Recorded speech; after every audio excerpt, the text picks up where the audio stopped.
Hujambo na karibu tena mtazamaji wa The World News katika kipindi hiki cha ulimwengu wa siasa. Mimi ni Adam Hussein.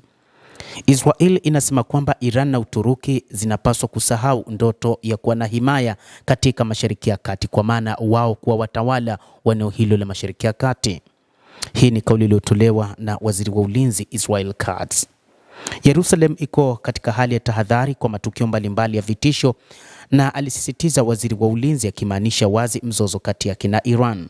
Katika mkutano na waziri wa ulinzi wa Ugiriki Nikos Dendias siku ya Jumanne ya tarehe 20 ya mwezi Januari mwaka 2026 katika kivuli cha migogoro inayoendelea kati ya Israel na Iran na Uturuki, waziri wa ulinzi Israel Katz alizionya nchi nyingine za eneo hilo kuacha ndoto zao za kurejesha au kuanzisha himaya katika eneo hilo. Israel inaamini kwamba mipango ya Iran na Uturuki ni kutaka kuwa na himaya ama mataifa yenye nguvu katika Mashariki ya Kati, huku bwana Israel Katz, waziri wa ulinzi nchini Israel, akisema ndoto hizi zinapaswa kusahauliwa na mataifa hayo mawili ya Uturuki na Iran. Ingawa hakutaja moja kwa moja Iran au Uturuki haswa, Katz alirejelea kwa dhati nchi zote mbili. Alibainisha kuwa Jerusalem iko katika hali ya tahadhari kwa aina mbalimbali za matukio ya vitisho, marejeleo ya wazi ya mzozo kati ya Iran. Wakati huo huo, alionya dhidi ya watendaji wowote wa serikali ambao wanaweza kutaka kudhoofisha uthabiti wa eneo hilo, kuanzisha msingi kwa njia ya ugaidi, uchokozi au washirika wa kijeshi huko Syria, Gaza au bahari ya Aegean au katika uwanja mwingine wowote, akimaanisha uvamizi wa Uturuki katika maeneo hayo na labda pia Iran katika ukanda wa Gaza. Mbali na mapigano hayo makubwa, mawaziri wa ulinzi na maafisa wengine wakuu wa ulinzi walifanya maendeleo kwenye ujasusi wa pamoja, mazoezi na hata operesheni. Israel, Ugiriki na Cyprus zinazingatia nguvu ya pamoja ya kukabiliana na harakati. Mnamo Desemba 18, maafisa wakuu kutoka Israel, Ugiriki na Cyprus walijadili uwezekano wa kuanzisha kikosi cha kukabiliana kwa haraka kinachojumuisha vitengo kutoka vikosi vya kijeshi vya nchi hizo tatu. Watu watatu wanaofahamu suala hilo waliambia shirika la habari la Jerusalem Post.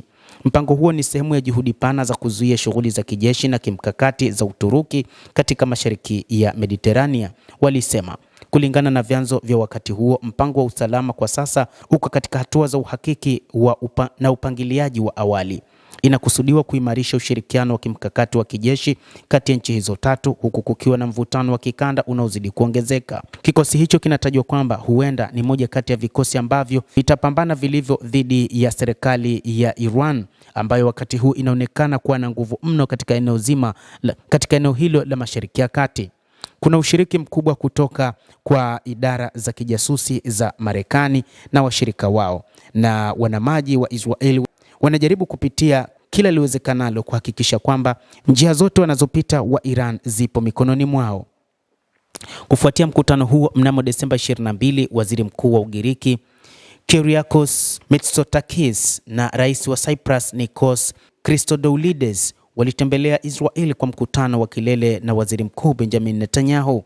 Mnamo Novemba, ofisi ya waziri mkuu ilisema katibu mkuu wa kijeshi Meja Jenerali Roman Goffman na kaimu mshauri wa baraza la usalama la kitaifa Gil Reich walifanya mkutano juu ya masuala ya kisiasa na kikanda na wenzao wa Ugiriki nchini Ugiriki.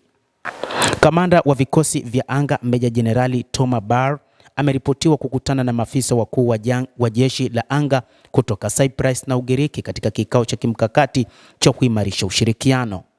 Israel Katz pia alikutana na mwenzake wa Cyprus nchini Israel mwezi Desemba. Hata hivyo, mipango yote hiyo ni kwa ajili ya namna ya kutengeneza mazingira ya kufanya Iran na Uturuki kutotengeneza mazingira ya kuwa nchi zenye nguvu katika Mashariki ya Kati na kuwa tegemezi kwa nchi zote za Mashariki ya Kati. Wazo lililojadiliwa mwezi Desemba na pengine tena Jumanne ya jana linaonyesha kitengo cha wafanyakazi wapatao 2500, askari wapatao 1000 kila mmoja kutoka Ugiriki na Israel na 500 kutoka Cyprus. Tovuti ya habari ya Ugiriki ya Tanea imeripoti, na huu ndio mpango kamili ya kutengeneza jeshi la pamoja la nchi tatu ya Ugiriki, Cyprus pamoja na Israel kuwa na nguvu katika eneo hilo la Mashariki ya Kati, na kwamba kuzizuia Iran pamoja na Uturuki kuwa na nguvu kubwa kama ambavyo wanaona kupitia ujasusi wa Mossad. Endelea kutufuatilia na usisahau kulike, kucomment na kusubscribe channel hii. Mimi ni Adam Hussein.